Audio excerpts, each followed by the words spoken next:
Hello everyone, welcome back to the channel. Today, we're continuing, what if Naruto, Sasuke and Sakura entered a forest no one dared to explain?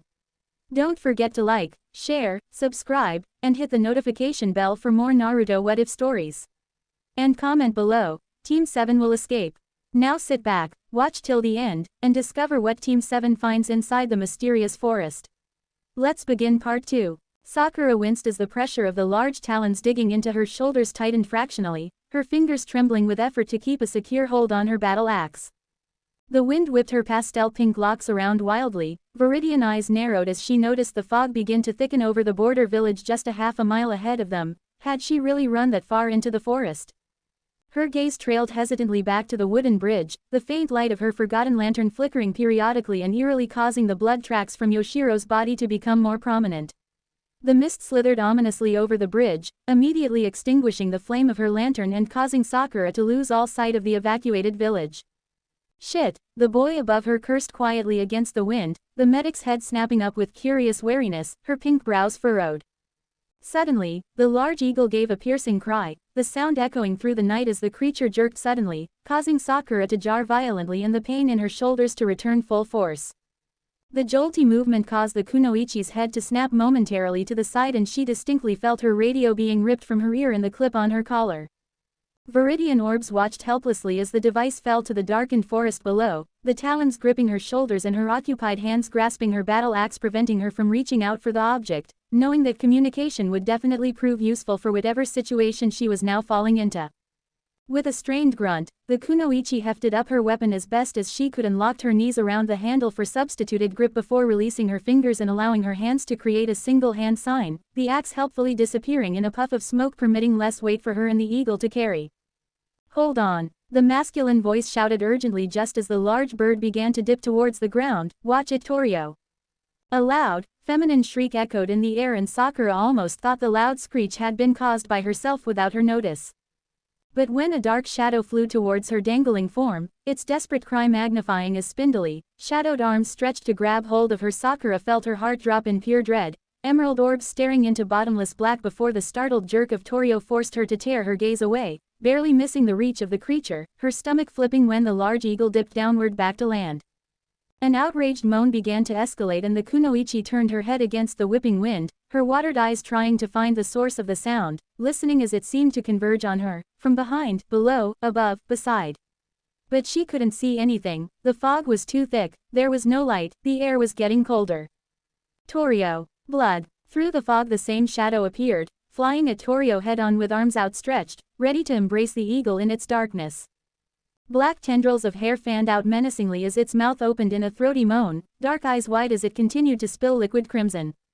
Sakura seized up as she felt Torio shift to try to avoid the frontal attack, a terrified wail erupting from Torio's large mass and the medic could feel her heart stop from hearing such a horrible, fear-stricken sound. Dive, dive, the familiar sensation of falling filled Sakura's stomach, her body moving like a ragdoll to the eagle's sudden movement. Her shoulders had already gone numb from the pinch of Torio's talons and Sakura wanted nothing more than to be on the ground with the reassurance of being in her element, chakra-infused fists ready to battle instead of hanging limply from the hold of strangers as if live bait to the dark shadows that were attacking them. Too surreal, too strange, what kind of adventure was she being thrust into now? And then reality hit full force as the talons digging into her shoulders released her, leaving her to fly towards land and hit the ground hard, the momentum of the impact causing her to roll a couple meters before she came to a groaning stop.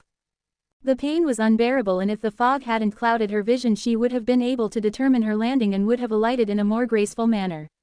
Medical instincts kicking in as she judged her pain and sore movements she discerned that her left arm was dislocated from the shoulder, cuts were littered across her body and she had a collection of purpling bruises. Other than that her legs were fine and she was capable of mobility. Rolling into a sitting position, mind still hazy from the throbbing of her shoulder, Sakura bit her lower lip, breathing deeply, trying to control the moan of pain that wanted to break free from within her throat.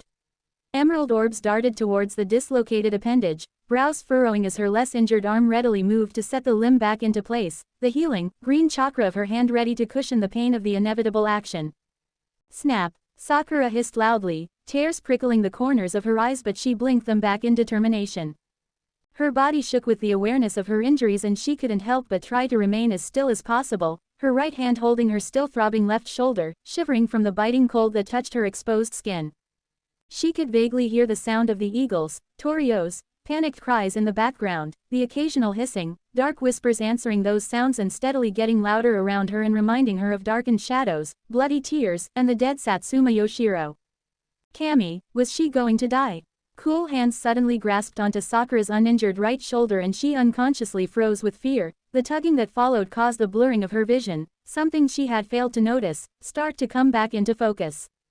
Then her mind began to sharpen and her right hand released her left shoulder and clenched, already focusing her chakra into her fist, strategy and survival beginning to take the forefront of her mind as she darted her gaze towards what had grabbed hold of her. Get up, Sakura-san, hurry. Viridian clashed with dark blue and Sakura was surprised she didn't find a bottomless black, or even a socketless gaze, to be staring back at her. Instead she saw emotion in those cobalt depths and the medic immediately felt the adrenaline and energy begin to seep away from her and become relief, her fist relaxing as she blinked up at the stranger who had saved her from the forest, the fatigue returning as well as the pain of her sore body. Sakura exhaled a shaky breath as her head began to bow in exhaustion, but the stranger was desperate as he tugged her again, forcing her body upward little by little, trying to get her back on her feet. Sakura's brows furrowed as she tiredly met his gaze, alertness slowly coming back to her, and she could recognize the urgency displayed in his blue eyes. Then his gaze darted away to something behind her and his eyes widened fractionally and his tugging increased considerably before finally, forcefully, he pulled her back onto her feet. Sakura-san, we need to go, he urged, his eyes still not returning to meet her gaze. Suspiciously, slowly, Sakura turned her head in the direction of his attention, her body still following his movements, allowing him to drag her along as she peered over her left shoulder. Her eyes widened. Run, Sakura-san, run. Her feet began to pick up pace and Sakura turned her head forward, pastel locks flying from the quick gesture as her gaze landed on the stranger's back, his hand clasping her right one, leading her forward, buildings and structures taking shape in the fog ahead of them, her mind registering that they were back in the rain border village. But her gaze was unfocused again, the image of what she had seen behind her playing over and over in her head.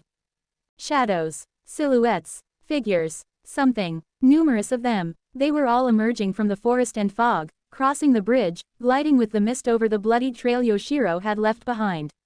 Their forms were not human, limbs bent in grotesque forms, their movements flickering and spastic, the droning of their combined groans drowning out her frantic thoughts and the sprinted steps she and her companion took. What are they? Sakura couldn't help but chance another glance back, curiosity getting the best of her, heart thudding in her chest with fear of the unknown and mind striving to understand it. What she found was something dark rushing towards them, the same feminine silhouette she had encountered when in Torio's hold, its arms outstretched towards her and her unsuspecting comrade. Beside the approaching form were the same spindly shadow arms that had taken a hold of Yoshiro on the bridge, the moans of the shadows left behind, increasing in volume. Emerald orbs wide, Sakura did the first thing her mind could process. Her hand that was held by the blue-eyed man was instantly reversed in hold, chakra surged through her arm, and she threw him to the side, his surprised gaze locking with hers as they fell to the ground just as a feral cry echoed in the air. Through her peripheral Sakura could see the creature lunge at them, but because of her sudden jerk out of its reach, the shadow flew past them, spindly arms following. She and the boy both fell to the ground with simultaneous grunts, the medic making sure she didn't land on her left shoulder before she rolled back into a crouch, eyes narrowed as she clenched her right fist, blue chakra already building up in the tightened appendage. The boy beside her was a little slower getting up, still surprised by the sudden throw, and he shook his brown hair from his face. Sakura kept her gaze trained on the dark presence that had landed yards away from them, its wide, bloodied eyes connected with hers as it turned around, studying Sakura before walking towards her again, the medic awaiting the inevitable attack. It wasn't seconds until the creature gave another vicious cry and charged towards them, quick like the black shadow it was.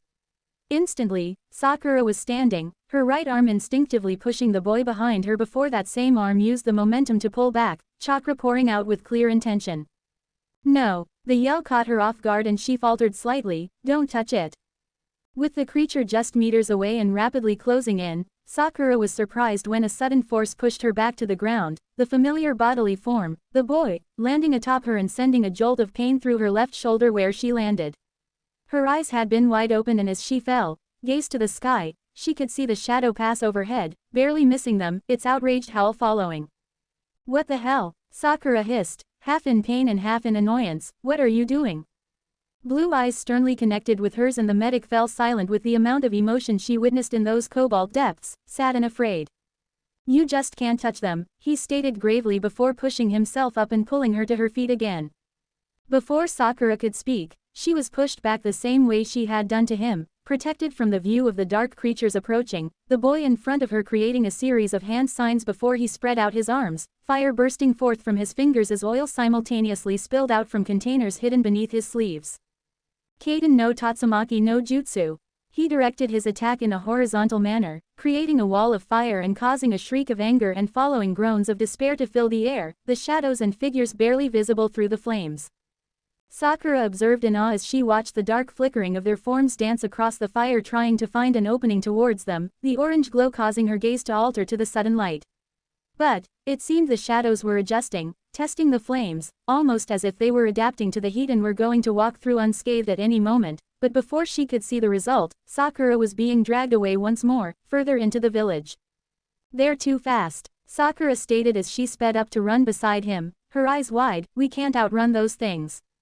I know, the boy answered, his blue eyes darting around the different structures and buildings they passed, tone hardened. Not liking the answer, Sakura frowned, then what are we doing? And if we can't fight them because we can't touch them, just what do we do? He sighed, glanced her way, picking up the panic lacing her tone, her green eyes becoming glassy, brows furrowed with worry and a hint of fear. Ninja didn't like feeling helpless and useless and unfamiliar. Ninja prided in the knowledge of their arts and he knew that Haruno Sakura had not met a situation like this before in her entire life.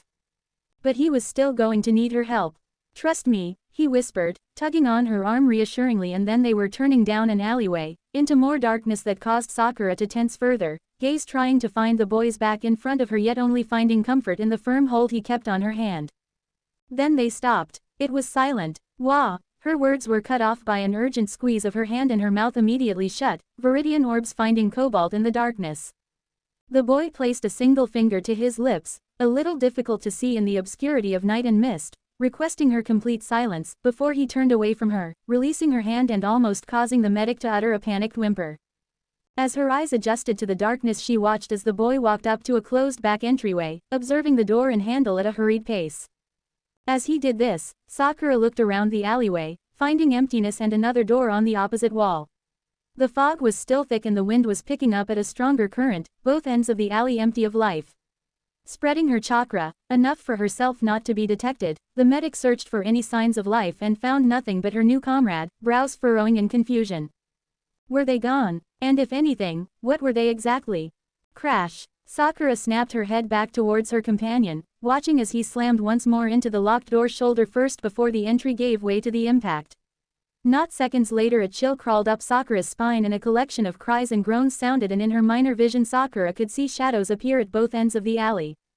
Sakura-san. The medic was quick to respond, following the boy into the house, the door slamming closed behind her, though with a broken lock it was pointless. However, her companion took her hand again and dragged her further into the house. It was a homely interior, comfortable and organized, and Sakura could only register running through a kitchen, past a set of stairs leading to the upper level, where she heard a resounding crash of glass, and by the locked front door where she was roughly pushed into a living room, stumbling into a dead end where all she saw was a small table, a couch and recliner, shelves filled with books, and two large windows covered by thick curtains. The boy started muttering behind her and Sakura watched as he slammed the shoji door closed, effectively trapping them from the rest of the house, and the medic couldn't help but feel desperately alone, with no way out, awaiting her death, wondering what those shadows, those demons, were going to do with them when they caught up. Strong hands took her by the shoulders, she flinched when pain shot up her left shoulder once more, and blue eyes looked at her urgently before he gently, yet hurriedly pushed her down onto the floor to lie still. Confused and feeling the panic begin to surface, Sakura began to struggle against him. What are you doing? Just stay down, he answered softly. Another crash upstairs sounded, followed by a babble of hisses and whispers, don't move. He didn't wait for her answer, but cast a meaningful glance at her before getting back to his feet and rummaging quickly through his back pouch. Sakura stayed still, lying there, questioning herself and her lacking action, wishing this was all just a nightmare that she could just wake up from. Wishing she was with Naruto and Sasuke. Up on the ceiling, Sakura could see one corner begin to get darker as if something was seeping through the cracks. Beside her the windows were beginning to rattle.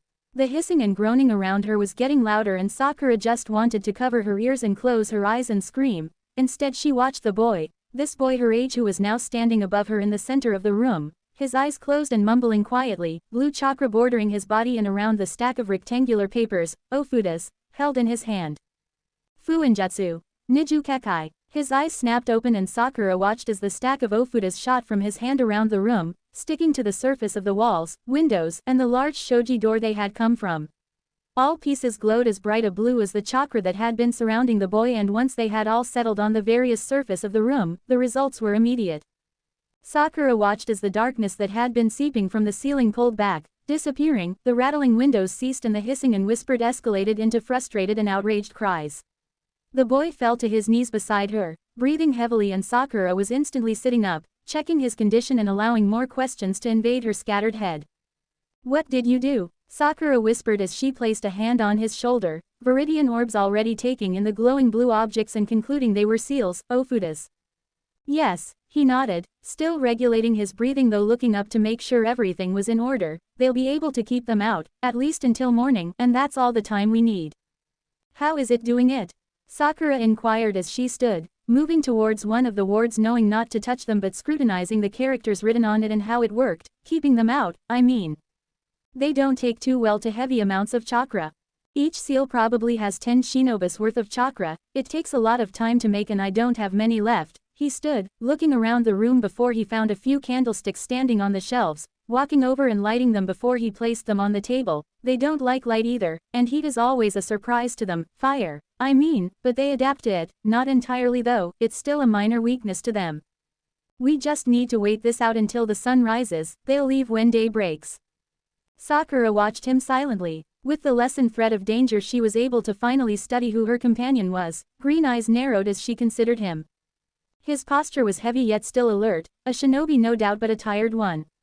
His face was lined with fatigue and his blue orbs were hardened as he stared blankly at the flickering candles. His build was a mixture between Naruto and Sasuke, tall like her blonde best friend but lean and muscled like the Uchiha.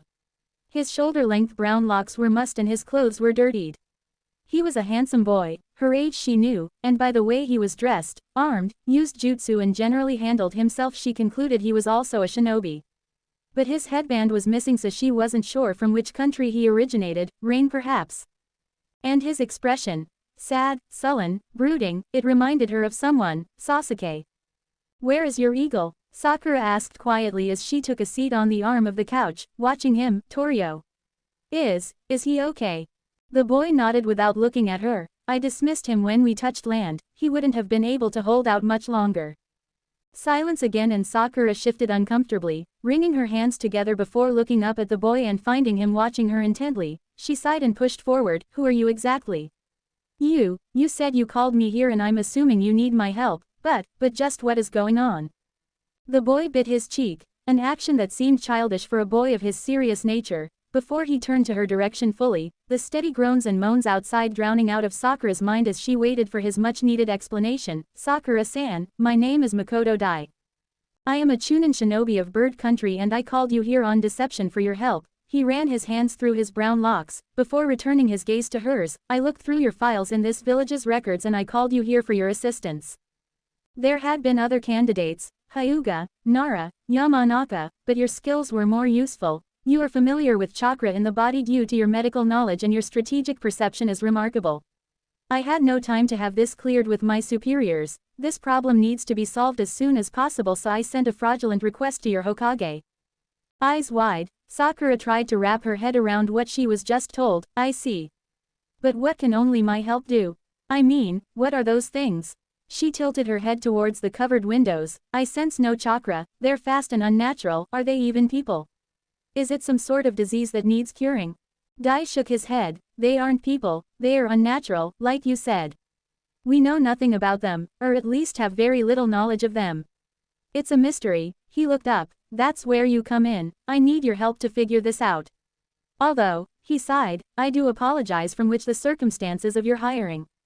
Sakura breathed in deeply. She knew she couldn't get mad. She had a right to, she could very well have died, but now was not the time. She needed to think rationally and clearly, especially if she wanted to make it back home to Konoha, alive. "Makoto-san. Dai, he corrected, his expression was serious. Sakura blinked. Dai-san, I'm flattered that you think so highly in my abilities and skills, but having no knowledge of this problem and having no time beforehand to prepare and study up on a solution is difficult, to say the least. As an ally, I want to help, but if it's only the two of us against them, I don't know what good it can do or what help I can be. I'll debrief you, Dai explained hurriedly, eyes wide, concern for her decline of the mission evident on his features. I have any and all information you need. We'll relocate to my village, they haven't reached there yet, and I'll call in for anything you need. I'll answer any questions you have. Just please, I need to stop these things from killing people, I need to finally stop this. She watched as his eyes darkened with grief. Her heart clenched painfully because she recognized that plea. He was a man broken, like Sasuke who had lost his family. He was a man feeling helpless, like she and Naruto had been when Sasuke had defected. Deep down she knew she had to help him, and she knew that she wanted to help him. The mystery was eating at her, and she could not allow for this terror to run rampant through the country only to eventually overcome her own home and take her own friends and family away from her. She wouldn't. I'll help you, Dai-san, Sakura stated as she stared at the flickering candle. As a kunoichi, as an ally, and as someone who values life, I will help you. She looked back up at him, emerald orbs hardened, lips pulled into a frown. But you need to tell me everything. When these things leave, I'll also have to do a little investigating myself. Relief washed over her companion's expression and he instantly bowed his head. Thank you, Sakura-san. I appreciate this immensely. A loud groan startled the two shinobi and both pairs of eyes slid towards the shoji door. The light of the candles caused shadows to form across the paper-thin doors, and Sakura and Dai watched with bated breath as a single figure crawled and dragged itself slowly along the hallway on the other side of the shoji. The sound of the body dragging against the wood and the accompanying grunts sent a jolt down Sakura's already tensed spine.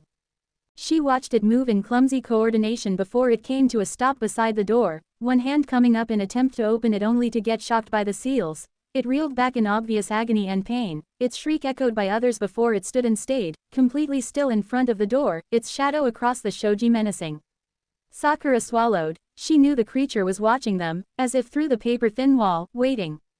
Ha, ha, ha, ha, come outside to play with me. The children's broken chant started up again, but it wasn't coming from the figure standing still outside the door, it sounded like it was coming from outside the house. Eyes narrowed, Sakura crept towards the curtain-covered windows, Dai making a sound of protest behind her. Sakura-san, I don't think. Will they hurt me if I look? Sakura asked, standing next to the window, her gaze divided between the shadow near the door and Dai. Dai shook his head. No, but I wouldn't advise. If I'm going to help you with this, I'm going to need to know all that I can know, Sakura reasoned, and before he could utter another protest she parted the curtains for a peek. Her heart leapt in her chest and her stomach dropped. Figures of different sizes were standing right outside the window, staring at her, swaying lightly to the children's chant, eyes, bloodied, wide, and some socketless, staring up at her. Some were expressionless, others were grinning, but they were all staring, right against the window, stopped only by the ofuda Dai had produced beforehand. Ha, ha, ha, come outside to play, ha, ha, Haruno Sakura. The little girl from before, the one who had been in the forest, carrying Yoshiro's foot, was sitting on a swing hanging from a tree just outside the house. She was smiling her eerie smile as she stared at Sakura, singing and speaking in her beautiful, light voice, other unknown children's voices echoing her. Sakura, in a breath, slowly closed the curtain, walked back towards the couch and sat down, well aware of the shadow still standing on the other side of the shoji. The medic closed her eyes and rubbed her temples, muttering under her breath, what are they? A curse, Dai answered solemnly, a mystery, murderers, monsters, demons. Curse, Sakura whispered incredulously, it couldn't be, curses didn't exist, they were mistaken as residue chakra or just stories made up for the purpose to get thrills and scaring others, it had to be something else, Yoshiro called it that too, before they took him. Shit, Dai growled, hand combing through his brown locks again. Sakura was starting to see that simple action as his unconscious way of displaying anxiety. I thought I left him safe in the hospital. Sakura sighed, then that will probably be the first stop in our investigation tomorrow. Ha, ha, ha, Haruno Sakura, won't you come play? Dai-san, Dai-san, Dai-san. How do they know our names? Sakura inquired, watching the shadow on the shoji begin to sway. Dai shrugged, it's always been like that. At least when that girl is around, she's probably somewhere nearby. She's outside, Sakura answered, tilting her chin to the window, on the swing. Silence resumed again, and as much as Sakura wanted to continue her questioning, she'd rather press in more secure circumstances. Fatigue was beginning to catch up with her, but there was no way in hell she was going to fall asleep with all the moaning and children's laughing and shadows around her. Instead, she raised her right hand to her left shoulder, pouring her healing green chakra into the slightly throbbing appendage while quietly assessing whether or not Dai needed medical assistance also. Fortunately, he seemed to only have a few minor scrapes and bruises. He only looked tired, his dark blue eyes covered by heavy lids, but his shoulders were still tensed, his body angled in a way so that he was able to keep an eye on the shoji and the shadow beyond it. I know this isn't an ideal thing to suggest, Sakura-san, but perhaps you should get some sleep. Sakura shook her head. I don't think I could, even if I was completely exhausted, I'd rather stay awake. Dai nodded his head in understanding and said nothing further. The medic, however, made herself comfortable on the couch, pulling her knees to her chest and leaning her cheek atop them. She did her best to drown out the moaning and broken laughter by thinking as much as she could, her thoughts straying to her Team 7 comrades. Would she ever see them again? What would they do once 3 days passed and she had failed to show up? Her eyes narrowed. Would they come after her only to fall into this hellish nightmare? She tensed. She couldn't let that happen. She needed to warn them. But how? The shadow at the shoji moved, a dark arm reaching out before it touched the paper-thin barrier, the cackling of the seal causing a moan of pain to leave the creature, but it continued its fingers' vertical trek down the partition. Dai had looked up, eyes narrowed suspiciously, and Sakura frowned, watching the figure's movements with heightened alertness. Blood, give me blood, I want your blood. Sakura watched warily as the hand stopped its trek and the shadow continued its silent sway again. Unlike the children's chant, the voice calling out for blood had been more gravelly and throaty, menacing almost. She looked down at her attire, her skin riddled with various cuts where blood was plainly present, and then glanced in Dai's direction, seeing similar cuts on his body also. Were they drawn to blood specifically? Shaking her head, Sakura removed her gaze from Dai and the shoji shadow and placed her right cheek back on her knees, returning to her previous thoughts about her Team 7 boys. Summoning Katsuyu would do no good. Naruto and Sasuke wouldn't be able to summon the slug for information, and sending her out into the night was suicide. The medic could wait until morning, have Katsuyu meet them at the spot and have her inform them not to do anything rash, just go back to Konoha and stay safe. Who was she kidding? This was Naruto and Sasuke. They wouldn't care what kind of danger there was. They'd run through that danger in hell and back just to make sure she was okay. A small smile curled her lips. Her eyes involuntarily closed. She'll figure out what to do to keep them safe, somehow, when they arrived. Knowing them, they'd come for her and help her solve this mystery, by her side, while at the same time acting as her shield. They were a team. They were her friends. They were her family. They were Team 7, Team Kakashi. So, she'd wait for them. Because she knew, without a doubt, that they would come. They would come. Emerald orbs stared distractedly at the 3 flames flickering in the cold air of the house. The 3 sticks of wax had dwindled steadily in the past few hours, the white substance dripping onto the wooden table and drying in large drops and occasional rivulets from the uneven surface. Her skin felt numb because of the cold, and it didn't help that she was only wearing a fishnet tank top and thin, black leggings. Her Junin flak jacket had been left behind on the bridge along with her medical bag, items that had been used to help prop up the injured and dying Satsuma Yoshiro.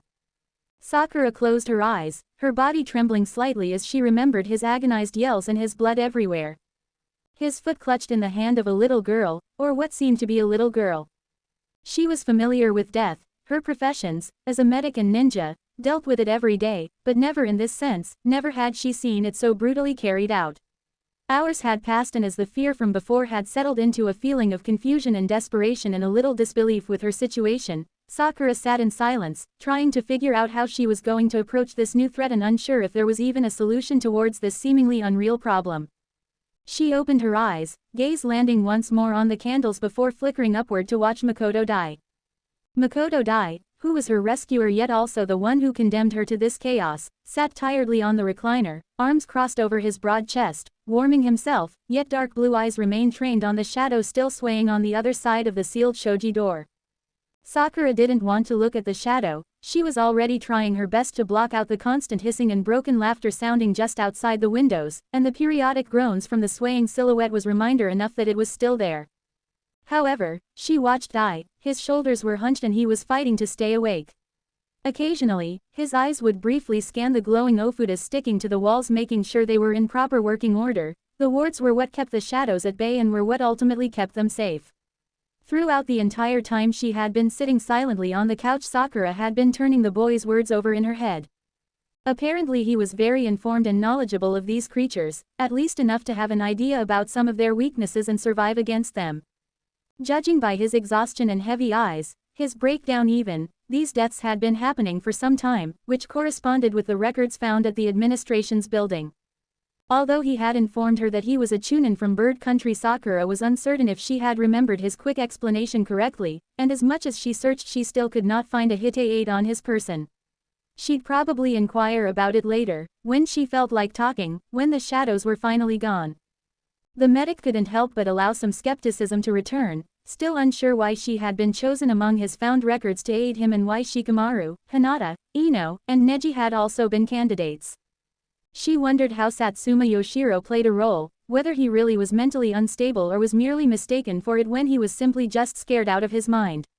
Because, Anbu ninja or not, Sakura was scared. She didn't like dealing with the unknown, she didn't believe in curses. Someone had to be playing with them, this had to be some kind of jutsu or bloodline limit, right? She sighed, looking away from Dai and towards the hardwood floor, eyelids heavy with fatigue not only from the high levels of energy she exuded hours prior, healing Yoshiro, running in the forest, painful injuries, but also from the sheer emotional stress and the constant whirlwind of thoughts and questions brewing in her head. This mystery was eating at her and she was only hours into trying to solve it. The frustration was overwhelming. The only thing she could do was look forward to the morning, when those things left, when Dai could finally debrief her completely, and when she would be able to send word to Naruto and Sasuke of her condition and the obvious reinforcement she was going to need. Haruno Sakura, Dai-san, you didn't come out to play. The medic lifted her head, Dai doing the same, switching his gaze towards the window where the little girl's lilting voice echoed.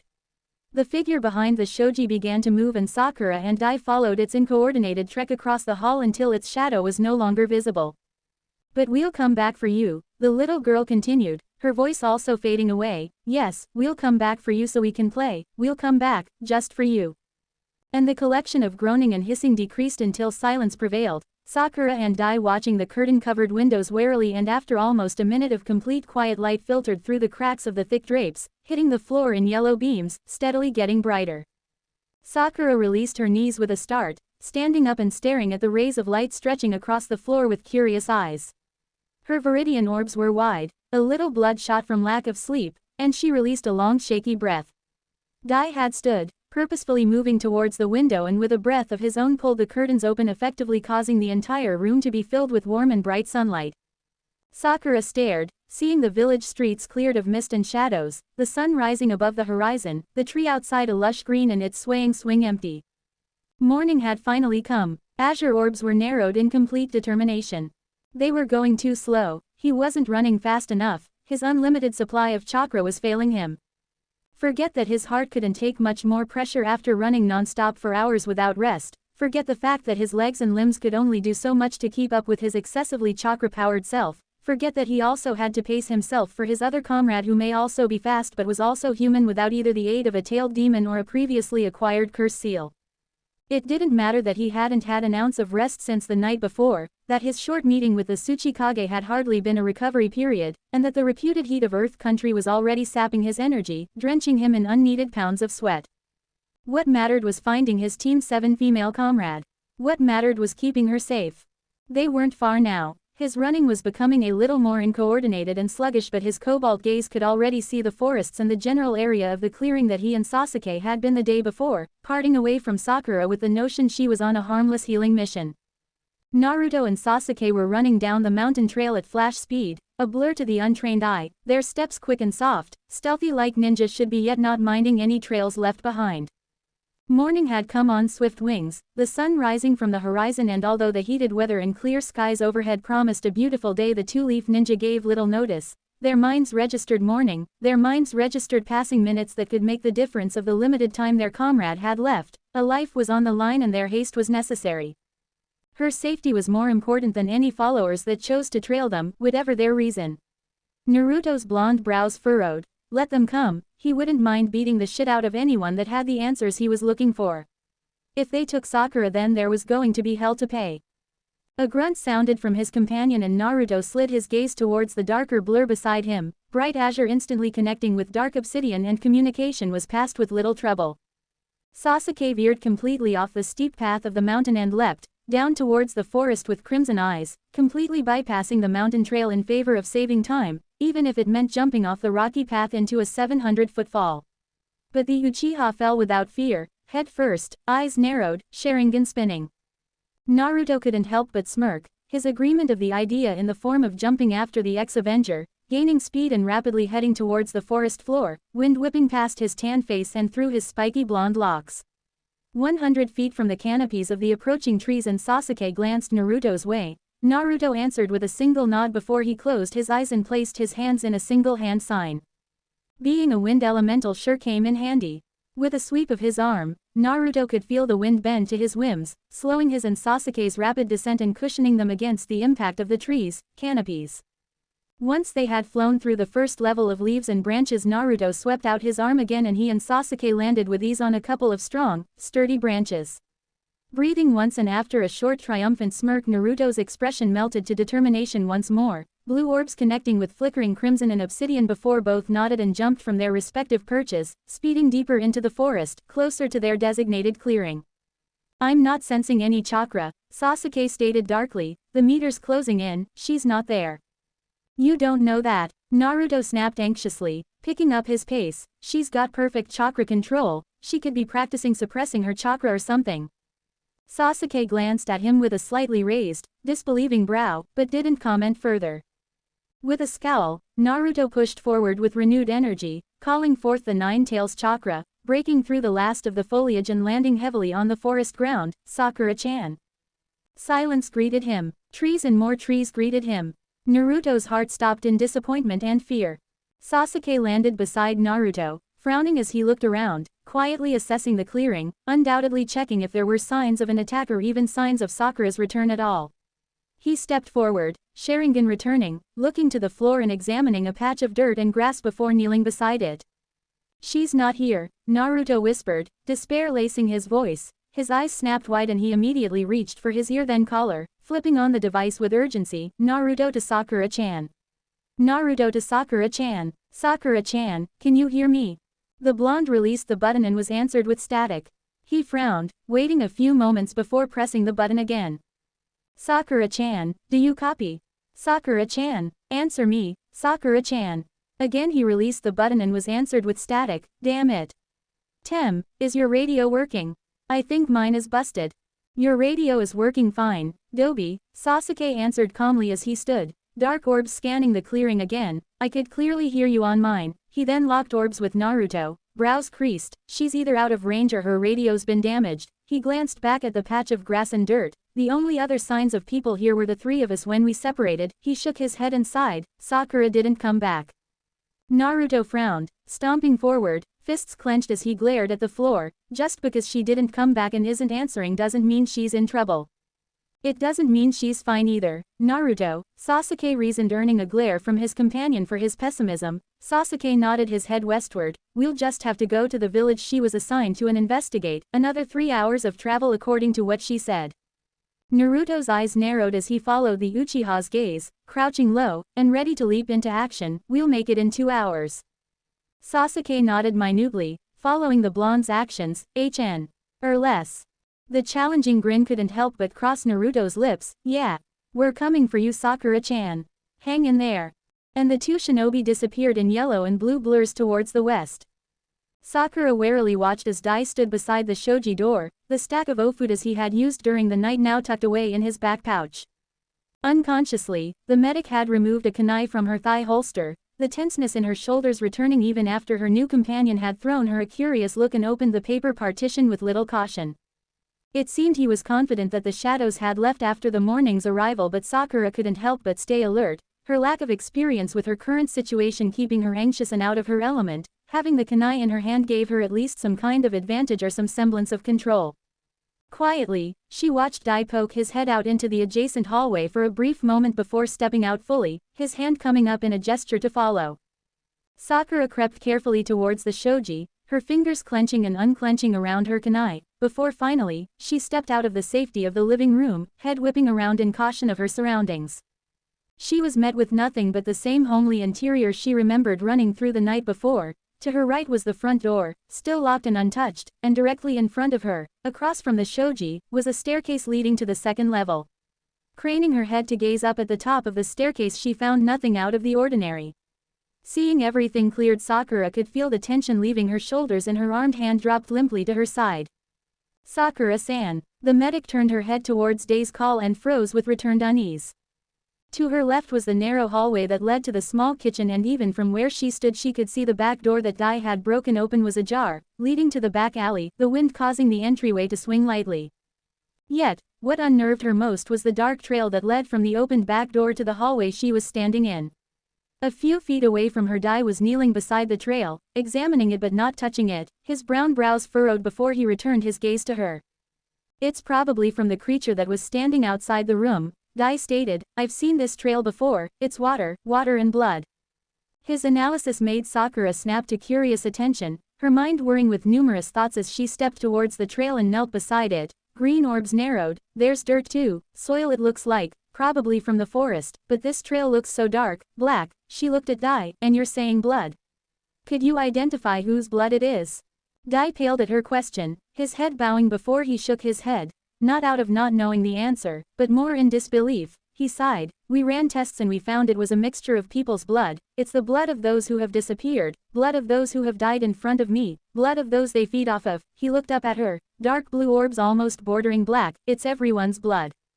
Sakura swallowed, not liking the answer, not liking what that answer meant and what it could mean for her investigation. With a frown and another glance at the dark trail, the kunoichi stood and went back into the living room.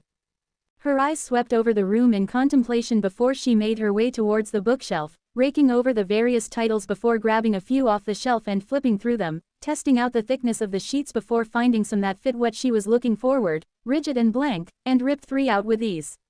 Then she walked back towards the hallway as she slipped on one of her black, rubber gloves, brows furrowed as she assessed the trail once more. Dai watched her silently, one of his brows rose as he observed the leaf ninja and the meticulous way she folded her sheets of paper and then ripped each of them into 8, even rectangles, making 24 total. Sakura then knelt down beside him in the trail, her gloved, right hand slowly but purposefully heading for the black substance, forefinger stretched out. Sakura didn't know what would happen if she touched the trail. If she couldn't even touch the creature, she wondered if there were any consequences touching what it left behind, but risks had to be taken and hopefully her glove could provide enough protection. Holding her breath, she touched the substance, silently wishing she had tools for a proper extraction, and scooped up a tiny blob onto her finger, carrying it over to one of her 24 pieces of paper and scraping it against the white surface. It smeared black, some particles of soil were visible and it remained wet, only a tiny amount of crimson could be seen, but Sakura could only assume it to be blood. Sakura continued the process an additional 7 times on some of the remaining pieces of paper. 8 were smeared with the substance, black with the occasional red, dismal against the stark white of the leaflet. Dai watched the kunoichi without question, knowing that she needed and wanted as much evidence as she could get. When her extraction was finished, Sakura rummaged through her back pouch and removed a small scroll, rolling the blank parchment out and lining up the 8 pieces of paper atop it. Using her ungloved hand, the one she hadn't been using to transfer the trail, she bit into her thumb, procuring an outlet for her blood and signed 3 simple characters on the right side. Instantly the 8 pieces melted into the parchment and Sakura grinned as she rolled the scroll up and placed it back in her pouch for safekeeping and later use. The remaining unused pieces were stored in her belt for additional use also. "Done," Sakura affirmed as she stood up, carefully removing her glove and heading towards the kitchen to wash it. "Next we should follow the trail, see where it leads to, and then we'll head back to the clinic to look at Yoshiro's room." Dai stood, nodding his head in agreement. "All right, and I'll tell you whatever you need to know. Once you're done here with whatever you want to look at, we'll head to my village. I suggest we hurry so we can leave before night falls." Sakura frowned as she packed her gloves into her belt and turned off the water faucet, Viridian orbs meeting deep blue, you said that you have enough wards to stay another night. Dai stared at her, confused. Yeah, he raised a single brow. Don't tell me you want to stay here tonight. I assure you, it's a lot safer in my home village. I believe you, Dai-san, Sakura responded before leaning against the counter, a sigh escaping her lips, but my teammates think I'm on a simple, healing mission. When I don't show up at our designated spot tomorrow they will come after me, and I need to be here so they don't get hurt. I can't have that happening to them. Dai watched her, could see the determination and clear care for her comrades shining brightly in her eyes, and he couldn't help the subtle tremor that shook his body as he thought about his own past. He covered up the shiver by nodding his head in acquiescence, and Sakura answered with a small, grateful smile. Don't worry, Dai-san, Sakura declared as she pushed off the counter and began to follow the dark trail to the back door. My teammates are smart and pretty powerful themselves, they'll be a great asset to this investigation.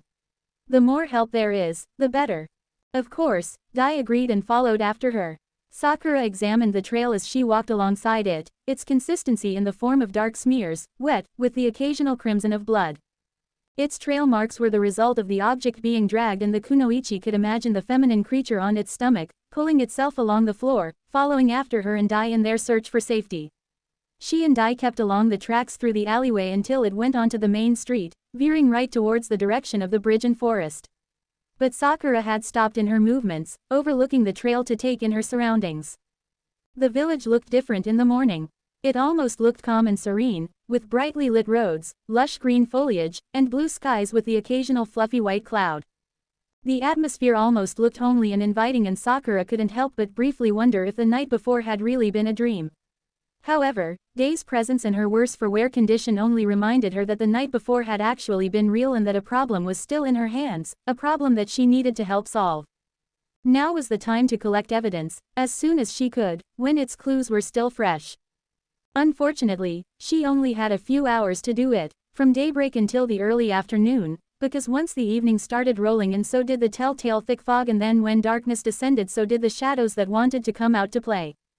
Although Sakura had time to do some problem-solving and observation and research with the presence of the cooling mists, she didn't want to risk any run-ins with the creatures like she had experienced the day before, running around in circles trying to find children to save only to stumble upon something far more dangerous was not an experience she wanted to relive. Yes, Sakura would investigate the village in the morning, the forest in the afternoon, and when the evening and mists rolled by so would her long-awaited conversation and interrogation of Makoto Dai. It was good to have a plan. It was real, it was solid, and it worked. It had to. Sakura-san. The medic returned to reality, snapped out of her musings and threw an apologetic smile toward Dai for her zoning out. Removing her kunai, Sakura resumed her following of the trail, fingers fiddling with her weapon, peripherals attentive of any sudden movements that could prove troublesome for her. Troublesome. Kami, she wished Shikamaru was around. His perception was much sharper than hers, and having someone to deliberate and bounce ideas off of was very appealing for a situation like this. She supposed she would have to wait until Naruto and Sasuke got to her. Dai-san. Yes, he responded, picking up his pace to walk alongside her. She cast him a side glance before allowing her eyes to follow the trail again. You said before that you were contemplating Shikamaru, Ino, Neji, and Hinata to aid you with your investigation. I was wondering what your reasons were for considering them. Dai had gone quiet, brows furrowed in confusion before understanding dawned, and he answered thoughtfully, I considered Nara-san because of his high IQ and high success rate in missions that are similar to this kind of problem, mysteries. Yamanaka-san I believed would be helpful because of her hidden technique, the mind control abilities that her clan is known for. Perhaps it would have proved useful by having her look into the minds of the creatures and find any valuable answers, but I realized it was too dangerous a risk for her since we hardly know what these things are. If we can't touch the body, who knows if the mind is any different? Sakura nodded her head, taking in Dai's theories and ideas, adding it to her own speculations. Dai placed his right hand in his pocket and ran his left hand through his shoulder-length locks. Hyuga-sans I was considering for their Byakugan abilities. I was wondering if the creatures exude any type of chakra at all, and their bloodline could probably help in discerning that. Sakura tilted her head slightly. So why me? Why didn't you call for them? Nara-san had been my first choice, Dai admitted, a tint of pink on his cheeks in a display of embarrassment that surprised Sakura, but I've heard rumors about you too, Sakura-san. You're smart and, like I said before, your medical knowledge would be very useful. It also was an easy reason to get you here, your healing abilities. For civilians, I apologize again for my deception.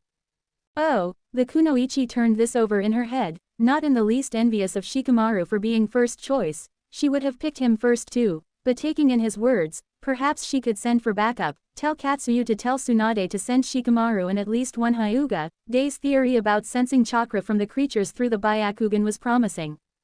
Katsuyu. She still needed to summon the large slug to inform Sasuke and Naruto of her whereabouts before they went crazy with worry.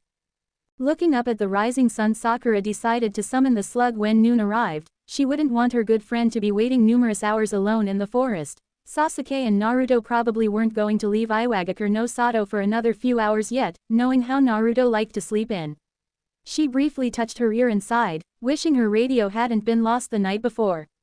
It leads into the forest, Dai stated, pulling Sakura once again out of her musings. She really needed to stop doing that, and focused her sights on the bridge laid out before her. The trail did indeed cross the bridge and disappeared into the darkness of the foliage, green trees swaying with the morning wind, and Sakura could feel a shiver crawl up her spine, eyeing the blood trail Yoshiro had left behind the night before.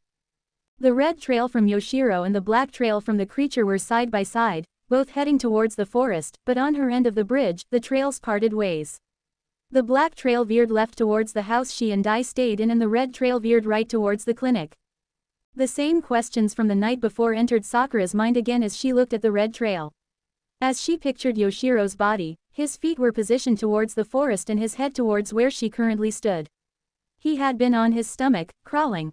It seemed, Sakura thought as she eyed the deep crimson, that Yoshiro had been taken from the clinic and dragged towards the forest.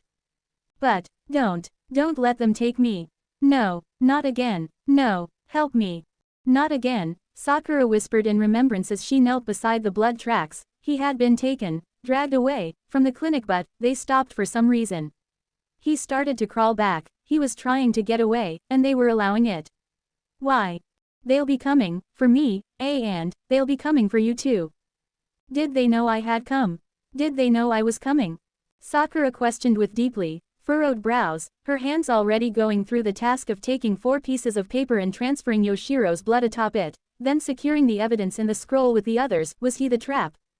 She stood up, taking in the tracks again and warily eyeing her medical bag and Junin flak jacket left behind, untouched, but she didn't feel like getting it. Not yet. She turned to Dai. These creatures are smart, aren't they? They're just limited, like daylight and Ofudas. Dai nodded. I don't know the extent of their intellect, but yeah, they're pretty smart for such unintelligible creatures. Sakura didn't know if Dai was making a joke, but she couldn't help but agree that what he said was true. Despite that the majority of the creatures' sounds were hissing whispers and groans, at least 2 of them could speak, the feminine shadow that was at the shoji door and the little girl. Maybe those 2 played a key to the mystery. Come on, Sakura sighed as she cast a glance at the 2 trails and her personal items on the bridge a final time, her body turning in the direction of the blood trail, set on heading to the clinic. We've still got a lot to do. The walk towards the clinic was silent, Sakura pondering over the current situation and Dai watching her with a mixture of curiosity and awe. Yes, he was aware that Haruno Sakura was a famed kunoichi and her name's power also equaled those of Uzumaki Naruto and Uchiha Sasuke, the teammates he assumed that would be coming to help, another stunning realization for him, to be in their powerful presences. But what was surreal for him was her calm demeanor, something he should have expected from someone of her status, but she was also too calm, especially for someone that just recently encountered a curse. Unless she honestly didn't believe in them. He frowned. If that was the case, she was going to be in for a rude awakening. He had been witness to these murders for years. This was definitely a curse. After a few more nights in this hell she would begin to realize it. He was just sorry that he would be the reason for it. I would imagine a little more questioning from you, Sakura-san, Dai offered kindly. It's not every day one faces what you just did. I admire the calmness with which you're handling it though. Sakura responded with a soft snort, a small lift at the corners of her lips. Oh, you'll be questioned, Dai-san, no need to worry about that. And yes, I've never been a situation like this, but panicking isn't going to help me any. However, if you were in my head right now, I suppose you'd understand just how incredulous and confused I really am. Dai sighed. I know this is annoying, Sakura-san, but I really am sorry for this situation. Stop apologizing, Sakura snapped, a tad irritated. You've made it clear you're sorry, I see that. Yeah, I'm upset, and for the reasons I said before, it's difficult to help you when I'm thrust into a mission with such disorganization and little time to research and prepare, but I agreed to help you. I could have left. You're apologizing for dragging me into this, but I decided to stay. That isn't your fault. After seeing what I've seen, I want to help stop these murders too. Dai was speechless. He had also heard rumors of Haruno Sakura's temper, and he had a feeling that what he had just seen wasn't even scratching the surface. So he remained quiet. When the two reached the clinic, Sakura looked up at the building, blew a strand of pastel pink from her face, and pushed the doors open. It didn't look like this when I left, Dai breathed as he looked at the same upturned chairs and shelves Sakura had seen the night before. I'm guessing the creatures did it, Sakura responded as she stepped over a knocked-over couch, avoiding some broken glass. There's no black trail though, so I'm guessing the shadow at the shoji didn't come in here. I have a feeling that's the only one that leaves the trail. They walked through the dim lobby towards the room Sakura had stumbled upon before, the trail by the secretarial counter more prominent in the daylight. The gold numbers 102 shined dully, and with a calming breath Sakura pushed the door open, entering into the bloody nightmare with a grimace.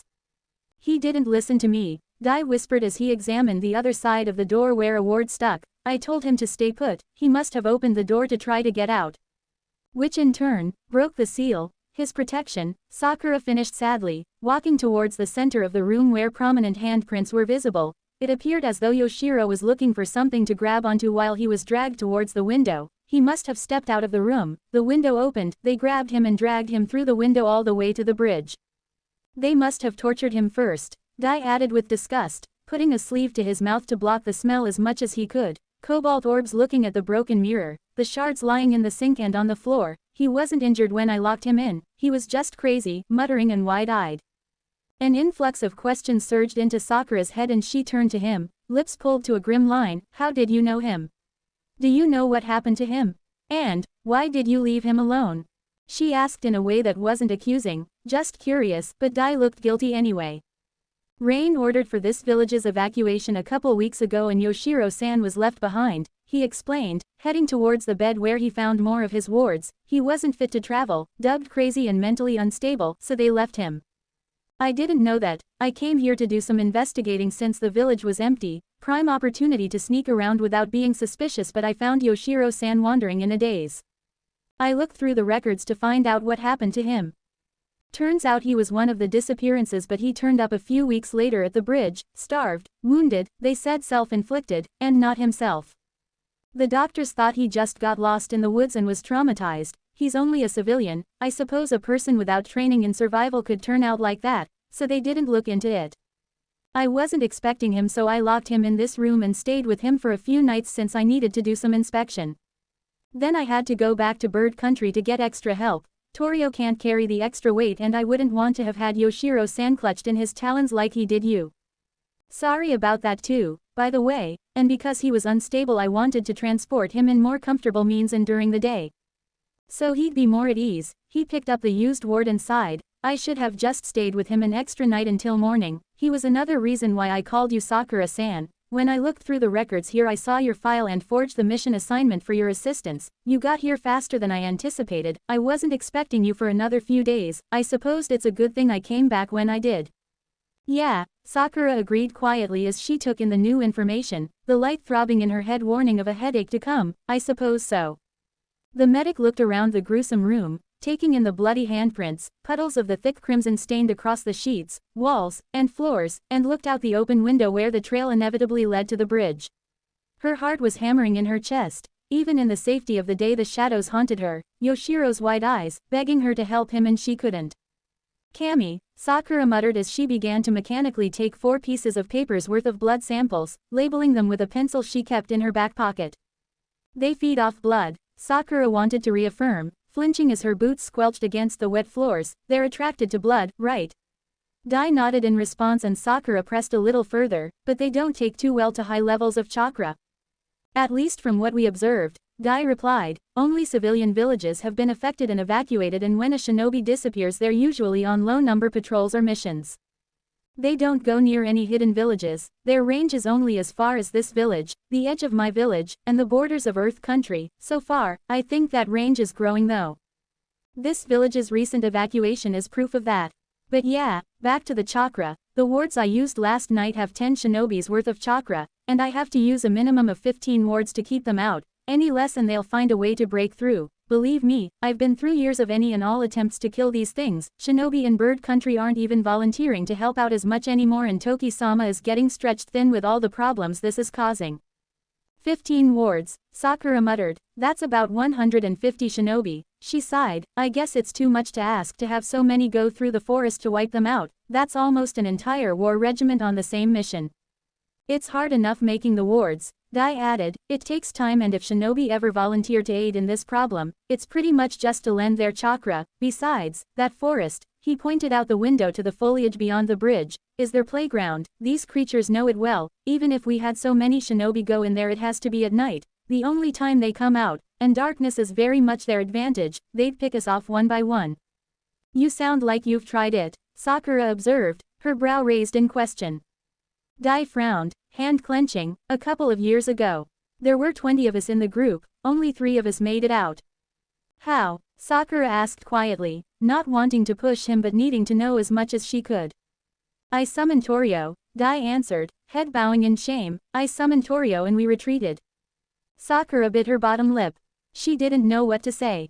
She couldn't apologize, it wouldn't make things better and trying to cheer him up would be pointless, his experiences would live with him. Instead, she dropped the subject. Let's go, she declared, walking towards the door, wanting to leave the bloody scene behind her. We're going to the forest, maybe there's more clues in there. Dai followed with a nod of his head. Naruto was really pushing his body past his usually high limits and even in his peripheral vision Sasuke was starting to break a sweat. The Uchiha's dark orbs were narrowed and his lips were pulled down into a deep frown as opposed to the usual apathetic look he wore whenever they traveled. They had been running for an hour, halfway towards their destination. It didn't help Naruto's mood that the weather kept changing so abruptly. 1 minute it's sunny, then it starts raining, and then it becomes sunny and raining. What kind of place is this? Sasuke didn't seem to be faring any better. Occasionally he would make the most random grunts and throw the scenery the fiercest glare as if it was the main reason Sakura was missing. Naruto pretty much ignored him, tried not to count down the seconds, and ran towards whatever point was farthest and when he got there he'd just zone in on the farthest point again. A noise startled Naruto from his reverie and his azure orbs darted towards Sasuke to find the ex-Avenger unaware of the blonde's surprise.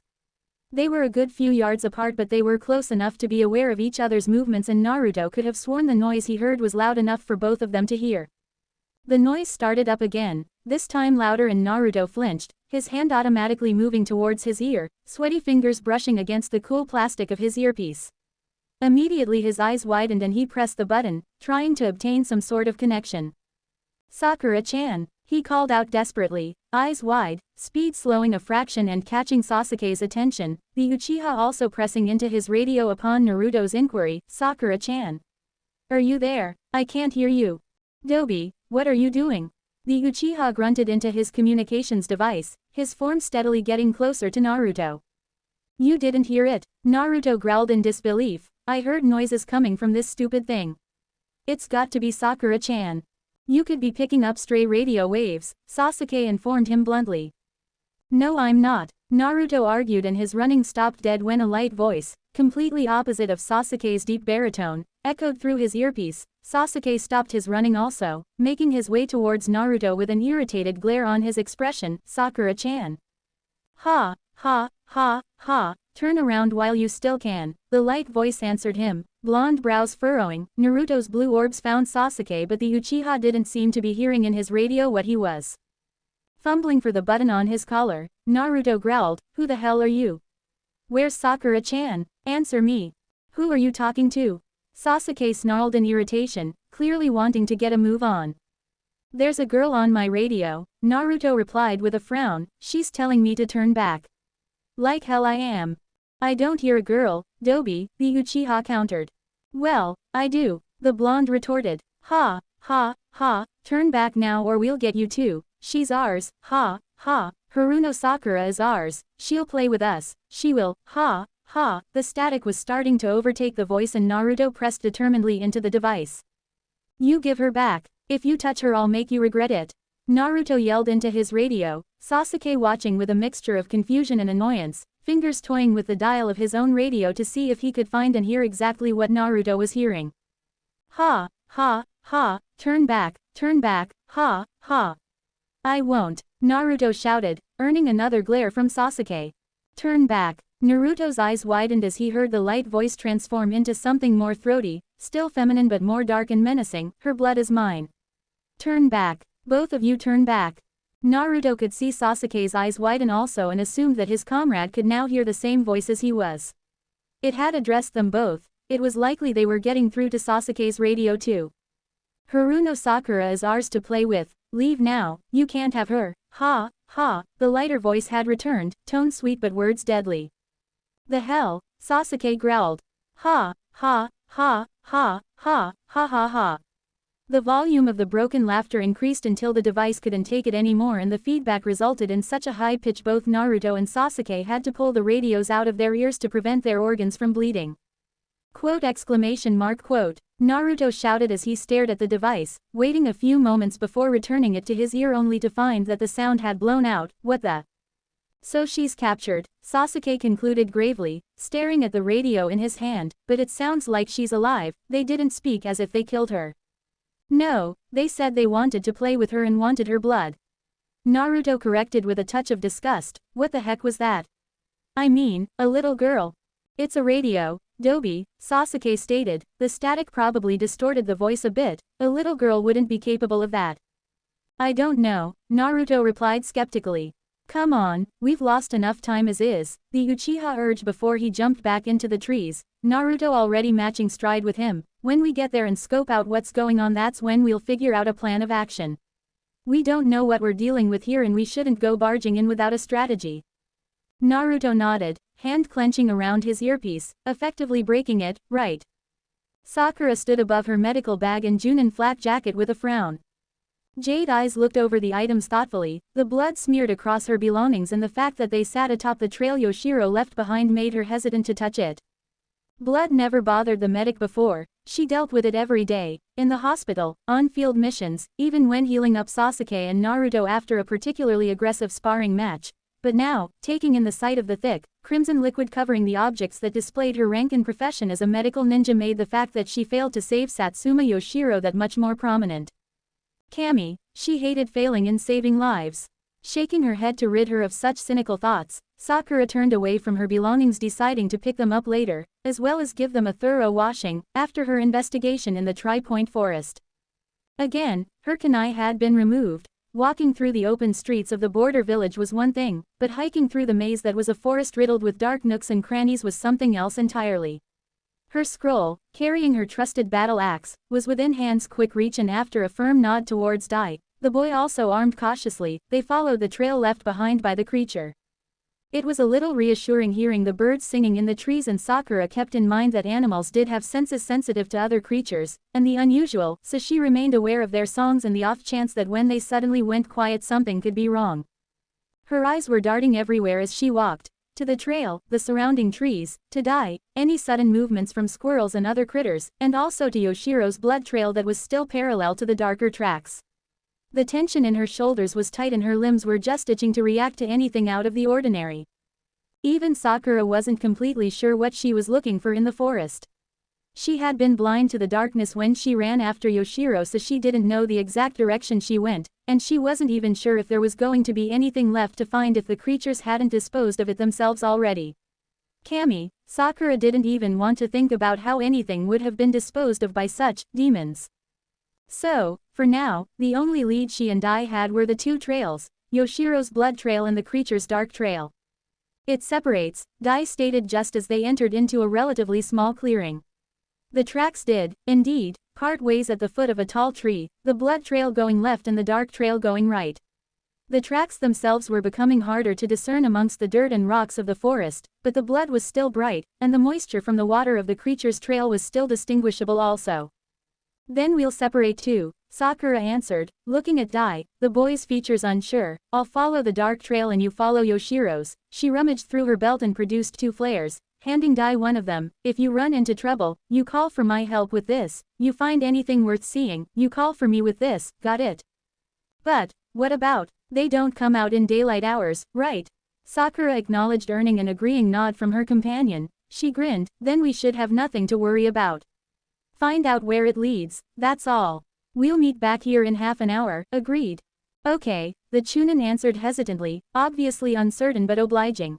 Sakura smirked and offered him a two-finger salute before turning right, following after the darker trail. Dai watched her for a couple of seconds, frowning, before he sighed and turned left, staying close the crimson tracks. Alright, let's see where you lead to, Sakura muttered before she started up a light jog, kunai still grasped firmly in her right hand and emerald orb still narrowed in complete awareness. Her trail was pretty straightforward, no sudden twists and turns, and it was heading directly northwest. The tracks were becoming less visible and a sudden thought struck Sakura. She wondered how fast these creatures were. She didn't know if what she was following was a result of the creature coming after her and Dai the night before or a result of it leaving the house. Could it be both? A set trail maybe, but when the shadows left that morning, when they all faded away with the coming of day, it had been a quick transition. Not a minute after the creatures left the sun had risen. They couldn't have moved that fast at this amount of distance in under a minute, could they? Sakura scowled. This investigation was irritating her more with each passing second. Sighing, she thought about what Sasuke and Naruto might think and what their guesses about this problem might be. She had yet to summon Katsuyu, deciding to do it after she and Dai left the forest. That way, after she got enough clues from all the places she planned to examine, she could relay some of the information to another of Katsuyu's duplicates who would then report it to Tsunade. I wonder how much backup Shisho is willing to send, Sakura whispered thoughtfully to herself. Another team would be useful, Shikamaru and Neji maybe. I think I should just write out a report and have Katsuyu-sama deliver it instead. Crack. Sakura stopped, head whipping around as her armed hand moved up on the defensive. Emerald eyes swiftly scanned her surroundings, finding nothing out of the ordinary before they darted towards the ground where the sound had originated from. She knew she had stepped on something, she had felt it under the sole of her boot, she was just making sure she hadn't sprung a trap. Slowly lowering her hand, stance still cautious, Sakura walked towards the object she had stepped on, the item hidden under dirt and dry leaves. After slipping on her gloves, Sakura used her right hand to brush the soil away and picked up the broken article, brows furrowed as she examined it closely. Her radio. The kunoichi frowned as she stood, spinning the gadget in front of her and deeming it beyond repair. Unfortunate that it was broken because it would have proved useful in contacting anyone, especially Naruto and Sasuke. She sighed, pocketing the device before continuing her pursuit of the trail. She ran another few hundred yards before the forest floor began to steepen steadily into a small valley. The foliage was becoming thicker and it was getting harder to maneuver through the surrounding trees. The track itself was even difficult to see in the darkness that this new part of the forest provided. So, Sakura stopped running. She stood warily at the opening of this new thickened area of the woods, eyeing the trail disappearing in the darkness, wondering if this provided another limit for the shadows. Was it dark enough in there for them to hide from the daylight? If she stepped in, would she be grabbed by those shadowed hands? Was that where they resided? Was there something deeper in there or on the other side? Cammy, if something was hiding in there, she was tempted to just light a match and burn them all back to the hell that they came from. But, all she had were assumptions. The trail led there, it didn't mean they resided there. She wasn't about to blow up a large part of the forest based on a speculation. 3 countries wouldn't appreciate her destroying a portion of their lands anyway. With a determined crease of her brow, Sakura twirled her kunai with a flourish and walked towards the nearest tree she stood by. With a grunt she began to carve a symbol into the bark of the trunk, one that was large, recognizable, and clearly visible from far away. An arrow, a simple arrow that pointed towards the darkened foliage. She didn't have enough time and the resources to inspect something so suspicious and quite possibly dangerous, and the trail wasn't going to last forever. Until she was prepared, she would mark this area for future investigation. The Anbu medic headed to a few more trees, carving out the same symbol pointing towards the foliage. Calling up chakra to her right fist after holstering her kunai, Sakura headed to the center of the clearing and punched the ground, creating a crater that would be visible from the sky. Torio was going to be of additional use later. And, for good measure, Sakura knocked down a tree, because the ground hadn't been enough to release all of her recently built-up frustrations and it felt a little good to let some of it out. The experience of having chakra flowing through her body towards her fist and then set loose into a destructive blow was quite calming for the medic. Allowing a heavy exhale and small grin for her progressive work, she assessed the clearing one last time before throwing one last glance at the darkened woods and turned on her heel back towards the designated spot to meet with Dai. Maybe Dai has a little more information about that area anyway, Sakura muttered as she followed the tracks back the way she came. However, the kunoichi's thoughts were cut short when she heard an echoing boom, eyes lifting up at the sky to see the telltale red flare heading back to the ground. Without a second thought, Sakura was running at flash speed, chakra pumping towards her feet as she removed her kunai, jumping over large boulders and fallen trees, wondering what kind of trouble Dai had run into. Luckily, she hadn't been too far from his location, possibly 500 yards away, and when she crashed into the clearing, one hand holding a kunai and the other bordered in blue chakra, she was surprised to see Dai jump with startle at her entrance, his eyes wide. "What's the problem?" Sakura breathed, viridian orbs darting everywhere before looking over the Chunin to assess his well-being. He seemed unharmed. Actually, he seemed just the way she had left him, and the tension in her body left her as her arms fell limply to her sides. "Dai-san." "No problem, Sakura-san," Dai assured quickly, hands up in surrender. "You told me to call you when there was something worth seeing." Sakura sucked in a breath and closed her eyes. "Right. This mission really had her on edge, didn't it?" "Right," Sakura exhaled, echoing her thoughts. She opened her eyes. "All right, what did you find?" "This," Dai responded instantly, pointing to the ground and stepping aside. Sakura's eyes widened in distress. Blood. More blood. It was blood covering the entirety of the clearing. Did Yoshiro really lose that much of his life? Did his body really hold that much scarlet liquid? First the clear torture displayed at the scene of the clinic, and now this. Her eyes darted towards the edge of the open space where a trail of the substance started, and Sakura could only assume that it was the same trail that led Dai to this spot. Satsuma Yoshiro's life had ended here, and Dai and Sakura had walked through the journey of his death from the room at the clinic to this very clearing, following a trail of liquid that slowly left the man's body, taking him away from the world in the most brutal of ways. She was beginning to feel queasy. "It goes in about 7 different directions," Dai observed as he walked around, pointing to each. "A droplet track here, something dragged away over there, smaller blood paths heading that way." He frowned, looking back at the pale medic. "He was taken to this clearing and was ripped apart. I tried following each of them, but they all end within feet of this area. I'm guessing they devoured him." Sakura wanted to throw up. "Okay," she whispered, taking in his analysis before she straightened and began to do her own examination. "Okay, so there's nothing left of him." "Kami," she shook her head and plowed on with her inspection. "Kami." Yes, there were trails that spread out to different sides of the clearing, some smaller than others. Pieces of cloth, Yoshiro's clothing most likely, were also scattered around, but what caught Sakura's attention was one of the larger trails, not as thick as the one they had been following through the forest, but at least 2/3 the size. She tilted her head, eyes narrowed, following the scarlet track until it continued up the bark of the tree and then disappeared amongst the leaves and branches above. "Sakura-san," Dai called out. "Something might be up there," Sakura answered, pointing to the canopy for Dai's benefit. She rolled up her sleeves, tightened her ponytail, and removed 2 kunai, crouching low, ready to jump into the branches. "I'm going to check it out." Dai jogged towards her, eyeing the tree, frowning. "Should I go with you?" "No, just stay down here for backup. I'll be okay." She threw him another one of her reassuring smiles and jumped without another word, the leaves rustling at her entrance. The tree was large and pretty old, which meant a lot of branches and a lot of leaves. Sakura felt a little cramped as she maneuvered herself higher, grabbing onto sturdy limbs before she hefted herself to the next level. Dai remained at the base of the tree, looking up, trying to catch a glimpse of movement or a flash of pink, but not seeing any. "Anything?" Dai asked loudly, cupping a hand to his mouth. Sakura grunted, freeing her shirt from a sharp twig and mechanically shook her head. "Not yet." She would have given up after seeing how massive a maze the tree made, but the occasional smudge of blood seen on a few boughs she passed was reason enough for her to keep going.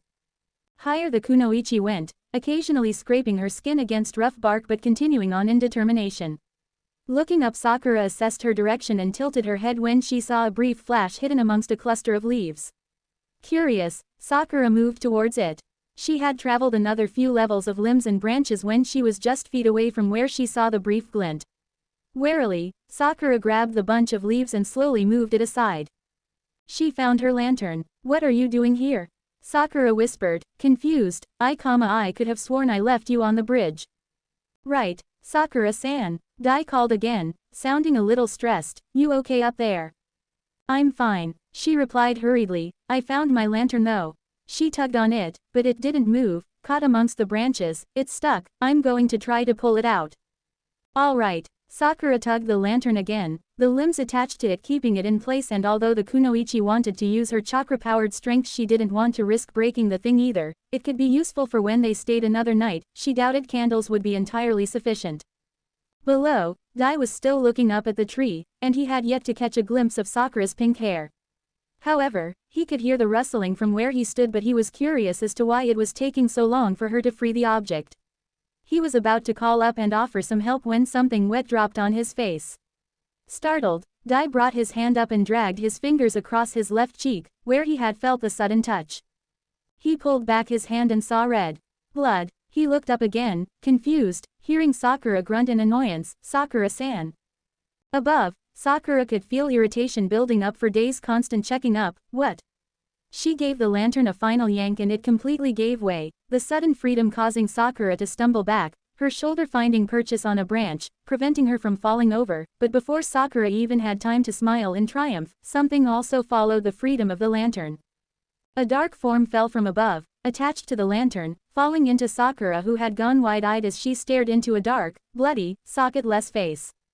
Frightened, the medic yelped, throwing her free arm up, kunai sinking into the intruding corpse. It had to be a corpse, she thought. The smell indicated that, before she lost her footing and slipped off the bough, plunging to the ground below, limbs and branches snapping under her weight, small twigs lacerating her skin as she passed, the extra weight stuck to her like a second skin. She screamed, "Sakura-san!" Dai shouted in alarm, looking up at the branches, hearing the snapping of bark and seeing the rustle of leaves with her approach. "Sakura-san!" The kunoichi fell into Dai, the boy falling on his back, both robbed of their breath. Sakura could feel pain shoot up her side from her fall and the sting of her cuts, but the weight atop her terrified her more. With a sharp inhale she shoved the corpse off her, rolled off of Dai, and backed away from the lantern and its accessory on hands and rear, eyes wide, her breathing coming out in quick gasps. "Kami," she was hyperventilating. Dai was a little slower, coughing to try and regulate his breathing after the impact of Sakura falling atop him, but his eyes were trained on the mangled corpse that had been thrown a few meters away from him. He paled upon seeing the full extent of the damage. It was Satsuma Yoshiro all right. He could recognize the belt, but he was almost indistinguishable. The corpse's arms were gone, only one leg remained attached to the torso, but the foot was missing. His expression was forever twisted into that of pain, his mouth wide in a silent scream. His eyes were gone and he was covered in blood, both dried and wet. Then Dai heard the quick breathing and switched his gaze to the Konoha leaf ninja, wanting to ascertain her condition. She was visibly shaken, trying her best to regulate her breathing, but her emerald orbs were trained on the corpse, wide and afraid. It was truly the most sign of fear he had seen from her since meeting her, and it was a little disconcerting that someone so strong could break down. However, he reminded himself that what they were facing wasn't normal. Dai stood, moved towards her cautiously, glancing at the corpse warily, making sure it was dead, and knelt beside her. She had gotten control of her breathing by now, but her head was bowed, resting between her knees, elbows atop her knees and hands running through her hair. An occasional shudder shook her body, but she was calming, and that brought a wave of relief to the bird Chunin. "I'm okay," Sakura answered quietly, before Dai could even ask, "Just surprised, I'm fine." "All right." She lifted her head and stared at the corpse, her features neutral, so blank that Dai didn't know what to make of it. It didn't help that Sakura was covered in blood, her entire front drenched in the substance, her face smeared with it, even a few tendrils of hair were highlighted in red. The kunoichi noticed it too, glancing at her gloves, the scarlet hard to see against the black rubber, but there. Finally, emotion was present, and Sakura frowned, standing up, eyes never straying from the corpse. "They planted that, why else put the lantern there but to try to scare the shit out of us?" Her brows creased harshly, angered. "Well, that." Dai's eyes widened at her sudden coarse language and watched as she looked around as if others were watching them. "Maybe they were. I'll find you," she shouted, and then her voice lowered darkly. "A curse. I'll figure out what's really going on, and when I do, they'll regret ever pulling a stunt like this." "Sakura-san?" Dai asked hesitantly, hoping he wasn't losing the kunoichi to insanity. "We're taking him with us," the medic stated as she pointed at the corpse. "I'll perform an autopsy once we find shelter." "Right." Dai agreed before he began rummaging through his pouches for a spare inventory scroll or even a bag. Sakura, however, walked towards the corpse and removed the lantern from its grip, staring down on Satsuma Yoshiro with a mixture of pity and disdain. "We'll find your killer, Yoshiro-san," she whispered, "I promise." Sasuke frowned as he crouched low against the top of the grassy hill overlooking the rain border village. One glance and he could already see that the village had been evacuated, corresponding with what the Tsuchikage had told him in Naruto. It looked peaceful enough, nothing like the kind of town that would be ravaged with deaths and disappearances, but there never really was a trend for those kinds of things, was there? People died and people disappeared, simple as that. Unfortunately, his female teammate had joined the statistics and, hopefully, she was still on the latter list. Perimeter looks clear, no one's around, Naruto stated as he appeared beside the Uchiha, brows furrowed in confusion. I couldn't check the west end because of a valley but I saw a bridge that went across it. There's something on the bridge but I couldn't make it out, it's too far to see. A body, Sasuke offered, activating his Sharingan, crimson orbs scanning the empty, lifeless streets. Too small, Naruto replied before he clenched his hand, unless it's that little girl on the radio. Naruto, the ex-Avenger sighed, exasperated, a little girl couldn't have. Hey, Itachi was a kid when he did you know what all those years ago, the blonde argued though he had the courtesy to look ashamed for mentioning the older Uchiha's name when Sasuke threw a fierce glare at him.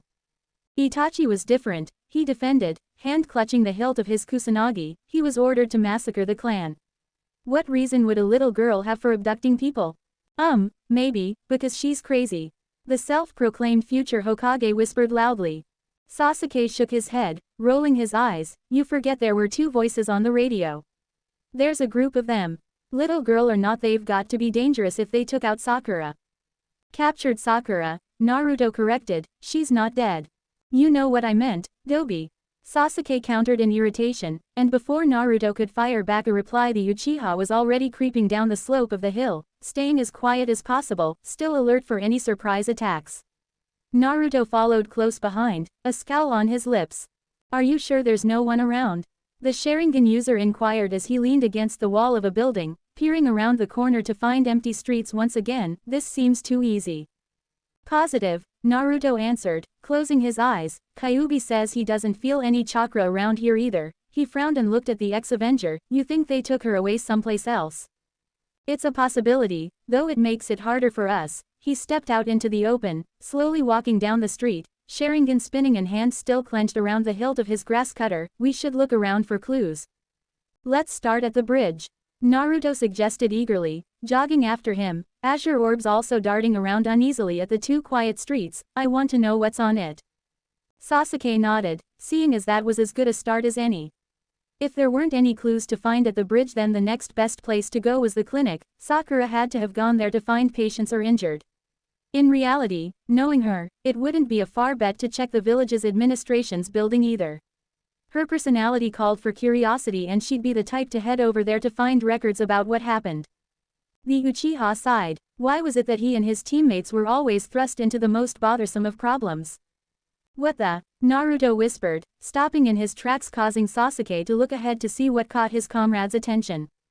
What he found was not something that could reassure him of Sakura's safety. Far from it, two trails, one as red as his infamous Sharingan and the other as black as the night. There was no doubt that the red was blood but the darker substance he was unsure about, dirt maybe.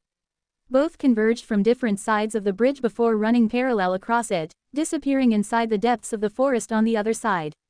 Instantly, Naruto and Sasuke were on high alert, darting their gazes around as they slowly moved closer towards the wooden walkway. See anything? Naruto asked. Feel anything? Nothing. Both were frowning, still cautious as they moved, until Naruto's azure orbs landed on the objects lying atop the blood trail at the middle of the bridge. He scanned it quickly, his mind registering a messenger bag and a green flak jacket. A leaf ninja flak jacket. Sakura-chan. The blonde breathed before running off towards the piled objects, eyes wide as he took in the blood-drenched items. Sack. Sasuke came up behind him, obsidian orbs trained intensely on the bag and flak jacket, lips pulled into a thin line. Naruto. She can't be dead, Naruto growled lowly, blue orbs flashing red. She can't be, this isn't her blood. He looked up at Sasuke, cobalt orbs pleading, right, Tem. The Uchiha didn't know what to say. He couldn't say anything. He looked at the blood trail and stared. Images of Sakura's smiling face were flickering quickly through his mind and his clenched hand around Kusanagi tightened with his increasing anger. His obsidian orbs followed the blood trail until he was looking at the entrance of the forest, Naruto's statements of denial echoing in his head. Sakura couldn't be dead. We weren't fast enough. Naruto shouted in self-deprecation. Sasuke in silent agreement beside him, inwardly berating himself for not pressing about a problem the same night she voiced hers, for not being there when she needed them. A rustle in the foliage caught Sasuke's attention and his hand instantly unsheathed Kusanagi a fraction, ready to spill blood, the Avenger in him resurfacing. Naruto had noticed the sound too and was beginning to growl lowly beside him, crouched and ready to pounce on whatever emerged. For what seemed like hours the two comrades stood side by side ready to enact vengeance for their fallen companion, ready to take out whoever had taken her from them. Two figures emerged and Sasuke unsheathed his katana completely while Naruto could feel a Rasengan forming in his outstretched palm. The figures stopped at the end of the bridge, noticing their presence and both leaf shinobi crouched, ready to lunge. Naruto. Sasuke-kun. The light, hesitant, hopeful, desperate voice stopped them and began to focus their hazy red visions. That voice was familiar. Sharingan began to spin lazily and flickering red returned to bright blue. One figure stepped forward, hesitant and unsure. Guys, is that you? And then they saw the pink, buried beneath the scarlet blood, brilliant viridian watering up with tears of relief, a smile breaking out against her red-stained face. Sakura-chan, Naruto whispered, and then she ran towards them and Naruto was quick to respond, running just as fast, if not faster, towards her. The two collided and Sakura's arms were tight around Naruto's waist, his arms squeezing around her shoulders. Her head was buried in his chest, transferring blood onto his green, flat jacket, and his face was buried in her pink hair, taking her in. They were talking but Sasuke was too far to hear though his eyes were discerning her appearance, frowning as he realized the state she was in, dirtied and bloodied with bruises and cuts, though it seemed the blood wasn't entirely hers. As he returned Kusanagi to its sheath obsidian orbs flickered over to the second figure, the male who had emerged with her, and his eyes narrowed, taking in his less than injured state, though a large bag was slung over the boy's shoulder. He looked their age, was dressed like a shinobi, but he couldn't see an official headband, and he was watching Sakura, his eyes softened as he examined the interaction she had with Naruto. Introductions would indeed have to be made later. Sasuke-kun. Warm yet fragile arms wrapped around his middle and Sasuke looked down at the mop of pink, blood-covered hair, the woman's eyes closed and a small smile on her expression as she buried her face into his shoulder. As the tension left his body, peripherals catching Naruto grinning at the two widely, he allowed a long and deep exhalation to exit his nose, closing his eyes as he wrapped one arm around her shoulders. Having her in his hold was proof enough that she was alive. Inhaling deeply and taking in her cherry blossom scent was another reassuring sign that she was safe. I'm so glad you're both here, she whispered, you wouldn't believe what I've been through. Sasuke's embrace tightened a fraction, HN. Tell us everything, we're here to help you now. Sakura pulled away, but only enough to look up at him, her arms stayed tight around him and his arm remained around her. Naruto came up beside Sasuke and she smiled at them both. Thanks for coming for me, she laughed lightly, I knew you would. She leaned her head against Sasuke's shoulder again, looking up at Naruto and seeing Dai coming closer in her minor vision, I've got a lot to tell you, and I'm going to need all the help I can get. Naruto grinned as he placed his hand on Sakura's head, languidly ruffling her tresses and Sasuke not minding that he was pretty much supporting the kunoichi's body weight, she was more exhausted than she realized. Don't worry Sakura-chan, Naruto declared, Team 7 is on the job. He winked causing a smile to curl her lips, it's the S-rank mission we've been waiting for after all. Yeah, Kakashi really was missing out.